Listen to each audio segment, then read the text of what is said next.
Hey everyone, it's Ryan here with my predictions for WWE Elimination Chamber 2019. I'll do a stream of my predictions on WWE 2K19 tomorrow. Well, later today. It's currently 10 to 1 in the morning. So I'm going to go through the matches with you and also give my predictions.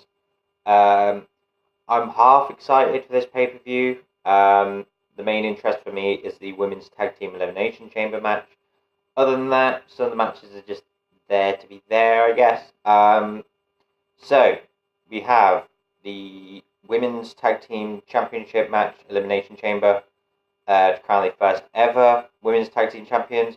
If you don't count the Jumping Bomb Angels, and there's another tag team that are in the 80s that they just seem to forget about.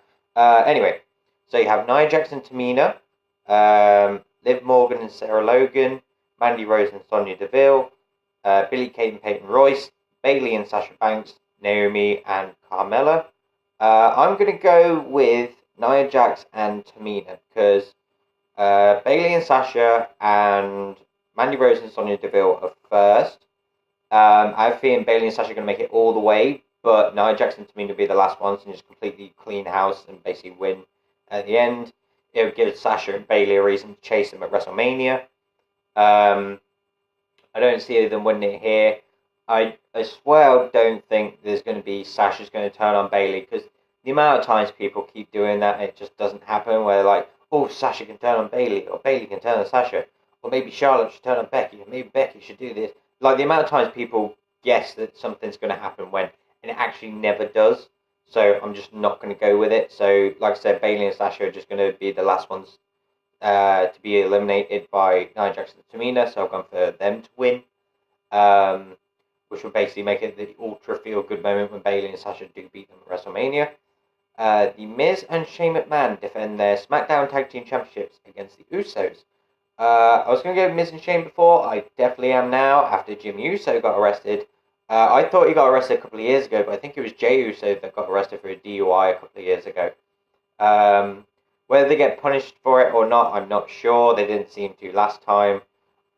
I can't tell if there's going to be some like Uso favoritism. Well, not like Uso favoritism, but because he's sort of like related to Roman, that they sort of get away with a bit more. Like normally, if someone's done something, they get suspended for it, especially stuff like that. Whereas with these two, it's just they have to be responsible for their own actions. Blah blah blah blah blah. It's like why are they getting treated differently to everyone else?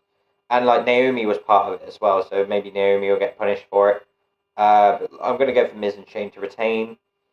The WWE Championship Elimination Chamber match. This is the other match I'm interested in. Daniel Bryan defends his WWE Championship, his new one, which I actually quite like. I like the fact that he's using his morals as a reason to change the title. And the thing that always makes me laugh is people are shitting all over it going, oh, I hate it, blah, blah, blah. It's like, wow, a bad guy did something that annoys you.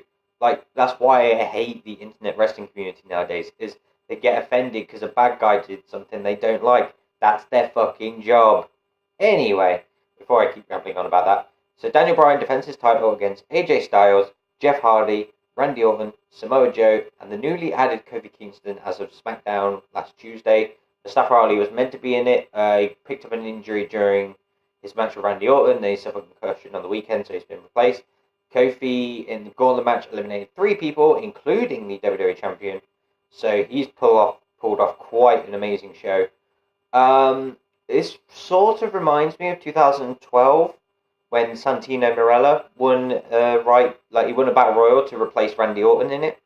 And he got all the way to the end, and it's amazing to think 2012 the cheers Santino was getting during that match for someone that's heavily comedy based and was nowhere near the world title and almost won. The pop he got in that was amazing. I could happily watch that match over and over. Speaking of which, this will be Kofi's 3rd world title match, and all 3 would have come in Elimination Chambers. The first one was 2010, second one was 2012, the other Elimination Chamber was CM Punk.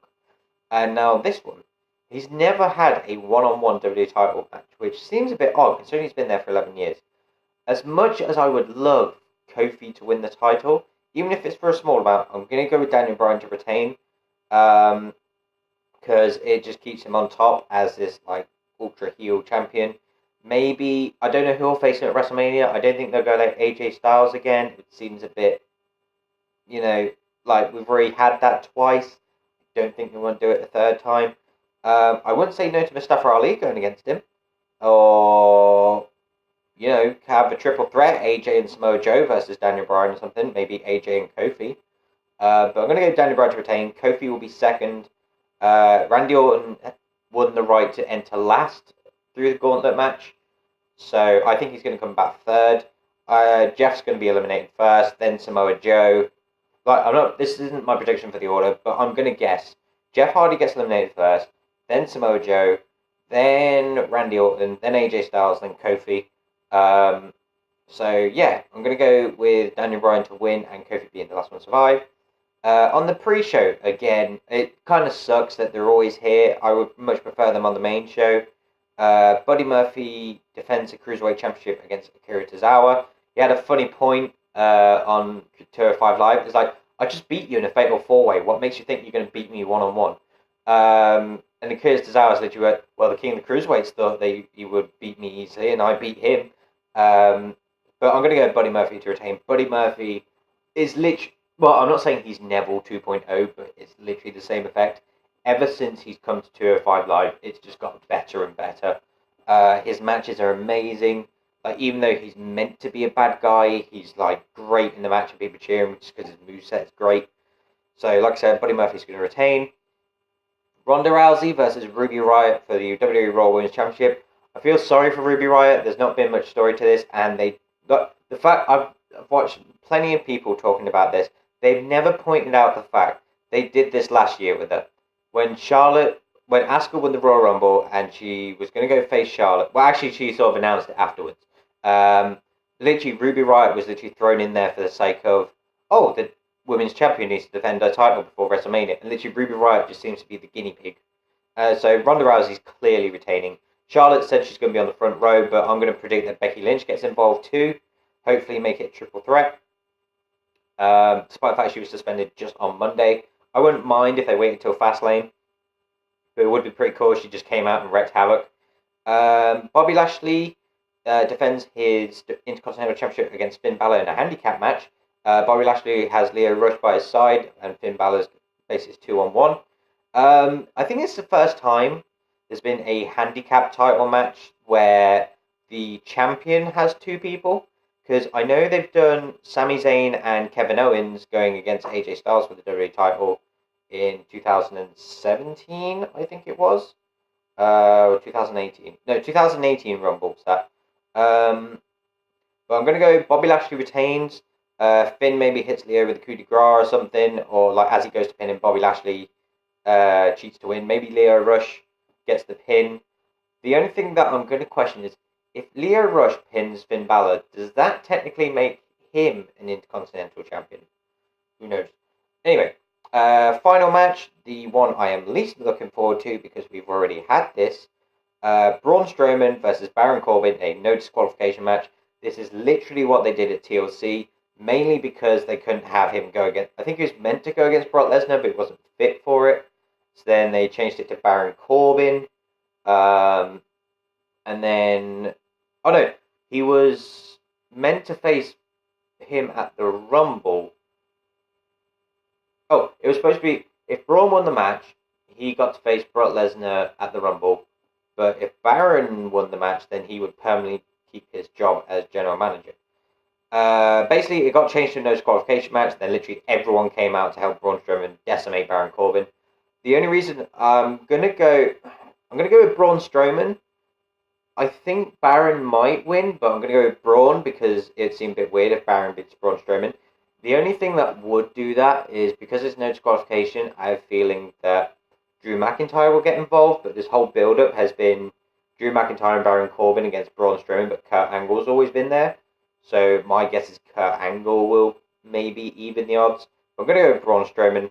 So my final predictions for Elimination Chamber are Nia Jax and Tamina, The Miz and Shane McMahon, Daniel Bryan, Buddy Murphy, Ronda Rousey, Bobby Lashley, and Braun Strowman.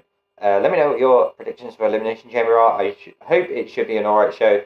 Maybe it'll be better because I'm not so hyped up for it. Normally, when things get ultimately hyped up, they tend to not be as good. But hopefully it should be a good show. Thank you for watching this video, and I shall hopefully see you in the next one.